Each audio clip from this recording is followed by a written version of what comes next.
We are in import measures and restrictions for our telescopic umbrellas. The rates we see are part of a temporary no-deal Brexit tariff, published in preparation for a no-deal Brexit. We see erga omnes. At this moment, erga omnes appears 3 times, near or at the top of the country column. What is that? Erga omnes, a Latin phrase, meaning towards all, directed towards everybody. We see erga omnes is set with a standard rate of VAT, of 20%. Let's open up erga omnes to see who's in there. Yes, it's all countries in the world with which the UK can trade. Notice it also includes the European Union. Why is that? Whether the UK is part of the EU or not, it can still trade with any country in the European Union. A very quick scroll through it to see who else is in there. I imagine that any EU nationals using their EU equivalent of a tariff utility would see the UK listed in their erga omnes group. Okay, good. Close this. And the next erga omnes line, a few rows down from the top, contains the exact same list of countries. This time it specifies a duty measure for imports, set at 4.70%. Previously, and again here, we see this measure described as the third country duty. 4.70%. So, if your products are imported from one of the countries in this group of countries, it means extra VAT paperwork. Pay and reclaim 20% VAT.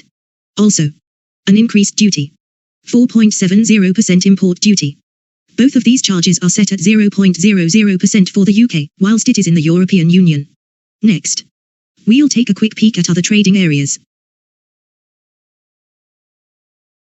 What about other European trading areas? CARIFORUM. Haiti in the exclusions column.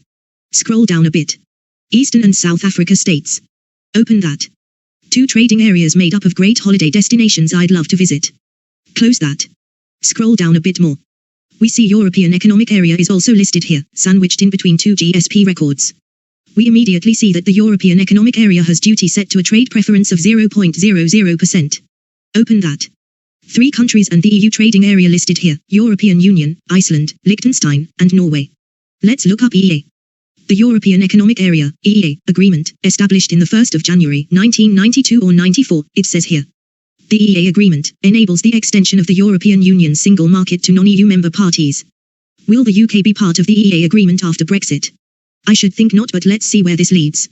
Frequently asked questions on EFTA, the EEA, EFTA membership and Brexit. Okay, scroll down a bit. A bit more. And before we arrived at this page, we saw that the European Economic Area, EEA, agreement enables the extension of the European Union's single market to non-EU member parties. We saw these non-EU member parties listed in the trade tariff as Iceland, Liechtenstein, and Norway. Bearing that in mind, we see on this page. When the UK leaves the EU, will it also withdraw from the EEA? All parties, the EEA EFTA states, the EU 27 and the UK government, agree that the EEA agreement will not apply to the UK after its withdrawal from the EU. EEA. A trade agreement currently extending the EU single market to 3 non-member states, Iceland, Liechtenstein, and Norway. Leaving the EU also means being disqualified from this agreement. Okay. Scroll up to the top. What about EFTA? What is that? EFTA seems like a different beast. Let's have a look. What is EFTA and how is it different from the EU? Point 1. Currently EFTA does not include the EU as one of its members. The European Free Trade Association, EFTA, is an intergovernmental organization, established in 1960, by the EFTA Convention for the Promotion of Free Trade and Economic Integration, between its member states, within Europe and globally. Today there are 4 member states included in EFTA: Iceland, Liechtenstein, Norway and Switzerland. EFTA does not envisage political integration. It does not issue legislation, nor does it establish a customs union. Looks like there could be an opening for the UK here. Will the UK sign a trade agreement with EFTA? I think I saw something back further down the page. How is EFTA preparing for the EU-UK withdrawal agreement? The EFTA states are preparing both for a scenario in which the EU and the UK conclude a withdrawal agreement in time, and also for a no-deal scenario. The EEA EFTA states and the UK are ready to finalise an agreement which will mirror the relevant parts of the EU-UK withdrawal agreement.